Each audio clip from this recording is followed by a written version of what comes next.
तृतीय वर्ष के सभी विद्यार्थियों का फिर से स्वागत। इस समय प्रथम प्रश्न पत्र में किरातार्जुनीयम पढ़ाया जा रहा है। सभी छात्र इसको समझें, सुने, अच्छी तरह से मेरे साथ अभ्यास करें। पुस्तक रखें अपने सामने, उन श्लोकों को देखें और उसके हिंदी अर्थ को समझें। परीक्षा के लिए जो आपको यहाँ ई कंटेंट के माध्यम से जो नोट्स दिए जा रहे हैं उसको देखें, अच्छी तरह से तैयार करें। हिंदी व्याख्या 10 नंबर की आएगी, एक 15 नंबर का प्रश्न आएगा और 2 छोटे छोटे अति लघुत्तर प्रश्न आने हैं। जीवन के पाठ्यक्रम में जीवन के प्रबंधन के लिए ये बातें बहुत अच्छी हैं। अर्थ गौरव के माध्यम से उसको जीवन में उतारने के लिए शिक्षा है, संस्कृत है, केवल पढ़ाई के लिए, इसको जीवन भर याद रखने के लिए है। दुर्योधन के वृत्तांत को वनेचर युधिष्ठिर के सामने द्वैतवन में कहता है। इस श्लोक में क्या कहता है, इसे इसके पहले के श्लोकों में दुर्योधन की धर्म अर्थ काम मोक्ष की विभिन्न सैन्य अवस्था, उसकी कृषि व्यवस्था, उसके सैनिक आदि आदि बातें, उसका साम नाम का प्रयोग, दान, अर्थ, भेद इत्यादि सभी गतिविधियों का बोध कराते हुए वनेचर यहाँ आकर के किस प्रकार वह दुर्योधन, उस दुर्योधन की बात को, आज्ञा को, आदेश को अन्य राजा लोग कैसे मानते हैं, किस प्रकार लेते हैं, उसका वर्णन किया गया है। न तेन सज्जम क्वचिदुद्यतं धनुः कृतं न वा कोप विजिह्यमाननं गुणानुरागेण शिरोभिरुह्यते नराधिपेर्माल्यमिवास्य शासनम्। वंशस्थ छंद है। वंशस्थ में 12 होते हैं, इंद्र वज्रा उपेंद्र वज्रा में 11 होते हैं। उनको इस तरह से नहीं गाया जा सकता, फिर भी थोड़ा सा उसके समान। न तेन सज्जम क्वचिदुद्यतं धनुः कृतं न वा कोपविजिह्यमाननं गुणानुरागेण शिरोभिरुह्यते नराधिपैर्माल्यमिवास्य शासनम्। तेन सज्जं धनुः क्वचित् न उद्यतं। वनेचरः कथयति, हे युधिष्ठिर, हे महाराज, उस दुर्योधन ने कभी भी सज्जम धनुः न उद्यतम, क्वचित कभी भी दुर्योधन की नीति का उल्लेख किया है कि उसने सज्जित तैयार धनुष कभी नहीं उठाया है। सज्जम धनु उठाना, थोड़े विद्यार्थी समझे उसको कि युद्ध नीति को लेकर होता है, धर्म युद्ध का कहा गया उसको, जिसमें जितनी शक्ति। तो जब युद्ध होता है तो छल बल का प्रयोग, युधिष्ठिर ने पांडवों के साथ छल किया है, इसमें कोई दो राय नहीं। लेकिन जब युद्ध आता है, जब रणभेड़ियां बजती हैं, आक्रमण की कहने की तैयारी है, पिपाड़ियां बज उठती हैं, शंख बज जाता है, बस आक्रमण होना ही। उस समय वीर होता है, वो अपने धनुष की डोरी चढ़ाता है और सामने वाले को टंकार करके चुनौती देता है, तैयार करना, तैयार हो जाओ। इस प्रक्रिया में बिना समय से पहले तैयार धनुष उठा करके बाण चला देना, बिना तैयारी, अभी तो सामने वाला पक्ष खड़ा ही नहीं है, तैयारी नहीं है, और बाण चला देना।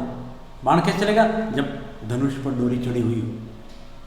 तो ये नीति है कि धनुष पर डोरी बिल्कुल युद्ध शुरू हो जाए उसी समय चढ़ाई जाती है, टंकार करके सामने वाले को चुनौती दे करके।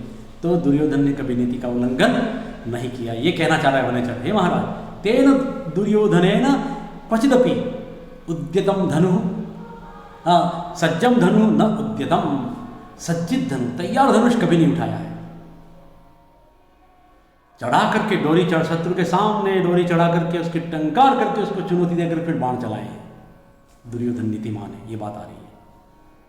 दूसरी पंक्ति देखिए, कृतं न वा कोपम, कोप विजिह्म, विजिह्म का तात्पर्य यहाँ कुटिल, अपने चेहरे को कुटिल नहीं किया है उसने, टेढ़ा नहीं किया है। आननम, मुख को, विजिह्म कुटिल, कोप के कारण, क्रोध के कारण अपने चेहरे को उसने विभत्स नहीं किया है। अर्थात क्रोध में आकर के लोग अपना चेहरा कुटिल कर लेते हैं। उस दुर्योधन ने क्रोधवशात कभी अपने चेहरे को टेढ़ा नहीं किया है। 2 बातें कहने के बाद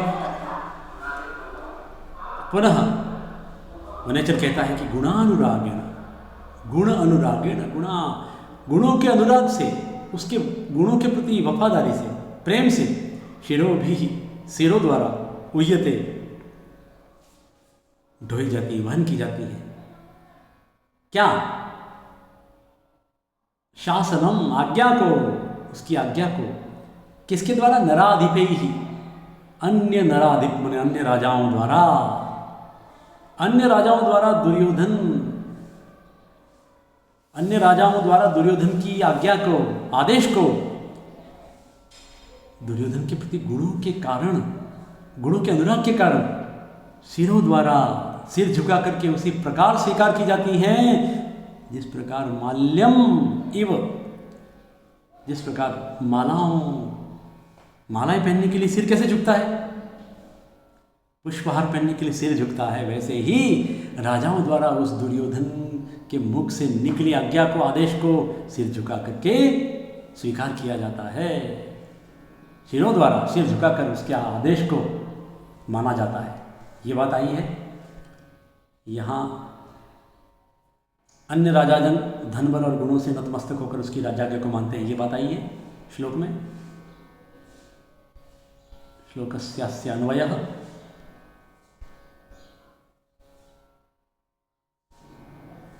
थोड़ा सा देखेंगे। यहाँ विषय दूसरा आ गया, मैं आपको बताता हूँ।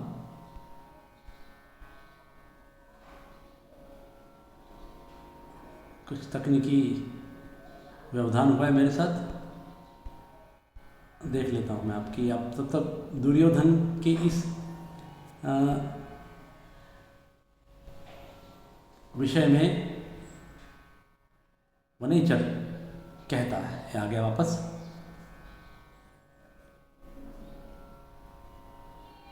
आपके लिए कंटेंट है, नोट करें।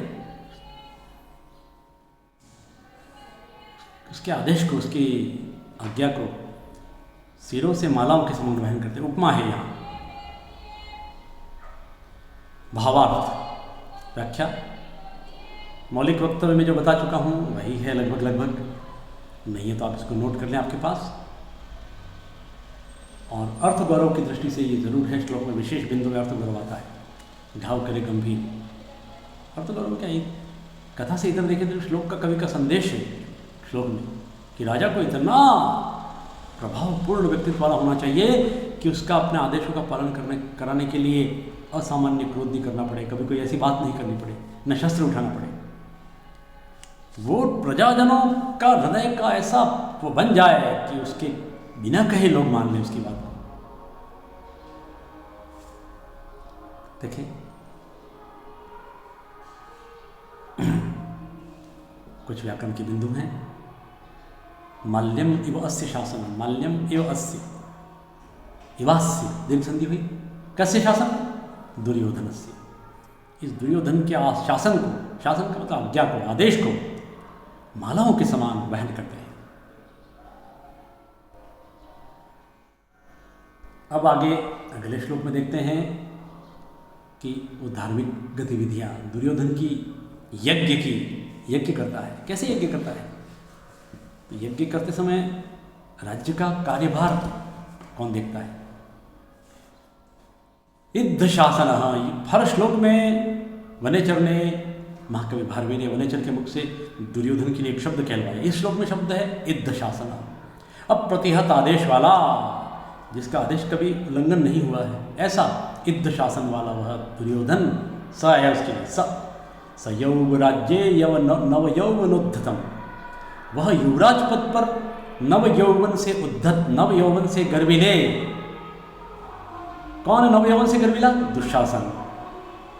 दुशासन, उसका नाम ही दुशासन है। तो ऐसा दुशासन जो नए यौवन से गर्विला है, उत्कट यौवन है, जवान है, ऐसे उस दुशासन को युवराज पद पर नियुक्त करके, निधाय रख करके युद्ध शासन वाला वह दुर्योधन क्या कर रहा है? मखेशु, मख मन यज्ञ, यज्ञों में सप्तमी बहुवचन है। मखेशु अखिन्न, न खिन्न इति अखिन्न नहीं तत्पुरुष, न खिन्न अर्थात थकान का अनुभव नहीं करता हुआ, थकावट का अनुभव नहीं करते हुए, अनुमतः पुरोदशा अनुमतः, अन्वय करेंगे। पुरोहितों की अनुमति से, स्वयं की मर्जी से नहीं, पुरोहितों की आज्ञा से धिनोति, प्रसन्न करता है। हव्येन, हवि दे करके, किसको? हिरण्यरेतसम, अग्नि को। यज्ञों में अग्निदेव को आहुतियाँ दे रहा है। ओम स्वाहा, ऐसे स्वाहा करने से अग्नि प्रसन्न होता है। हवि दे करके अग्नि को प्रसन्न कर रहा है, अर्थात निरंतर यज्ञ कर रहा है। धार्मिक, दुर्योधन की धार्मिक वृत्ति, दुर्योधन द्वारा यज्ञ प्रक्रिया का संपादन, यज्ञ किया जा रहा है। दुर्योधन का प्रत्येक कार्य ऐसा प्रबंधन है, उसने कर रखा है, आप प्रजा की आंखों का तारा बना हुआ है। इस श्लोक में वनेचर ने दुर्योधन की यज्ञ विधा का उल्लेख किया है। यज्ञ करता है तो युवराज पद पर दुशासन को उसने भार सौंप दिया है, ताकि शासन का कोई भी भार आए तो देख लेगा। अप्रतिहत आदेश वाला दुर्योधन पुरोहितों की अनुमति से थकान का अनुभव नहीं करते हुए यज्ञों में अग्निदेव को प्रसन्न कर रहा है। ये श्लोक की बात है। इसका जो कंटेंट है वो देखेंगे, आपके लिए बहुत ज़रूरी है। ये कंटेंट क्या है देखें। अन्वय ज़रूरी है समझने के लिए, शब्दार्थ जरूरी समझने के लिए, लेकिन परीक्षा में लिखने के लिए यहाँ ये इतना बड़ा संदर्भ है, उसको छोटा कर लें कि महाकवि भारवी प्रणीतम किरातार्जुनीयम के प्रथम सर्ग से उद्धृत प्रस्तुत श्लोक में, प्रस्तुत श्लोक लिखा है यहाँ। प्रस्तुत श्लोक के संदर्भ में वनेचर दुर्योधन द्वारा किए जाने वाले उपायों, विभिन्न नीतियों के परिणामस्वरूप होने वाली समृद्धि का वर्णन करता है और कहता है कि दुशासन को नियुक्त करके वह धार्मिक कृत्यों का संपादन भी बड़ी सुरुचिपूर्ण तरीके से, बड़ी निष्ठा से कर रहा है। ये श्लोक का संदर्भ है।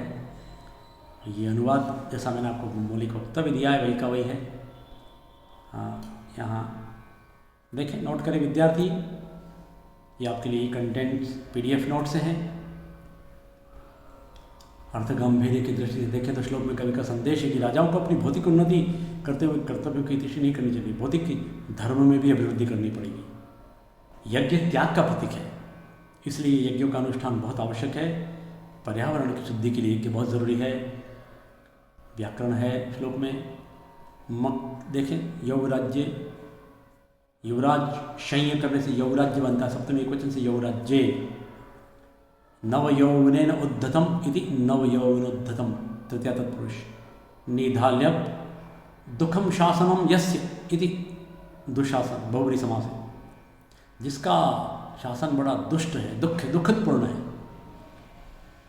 इद्धम शासन, इद्ध शासन, अप्रतिहत आदेश वाला। ये पहला दुशासन उसके छोटे भाई के लिए, इद्ध शासन स्वयं दुर्योधन के लिए। मखेश्व खिन्न, यण संधि हुई है, मखेश्व खिन्न, इको यणची, देख रहे हैं आप। और अखिन्न न खिन्न थी। इस प्रकार श्लोक, 2 श्लोकों का प्रक्रम। कल इसका समापन करेंगे हम वनेचर के कथन का। आप देखते रहें निरंतर। कल तक हिंदी व्याख्या का दौर चलेगा और फिर अगले कालांश से हम संस्कृत व्याख्या के लिए आपको पढ़ाएंगे। ओम।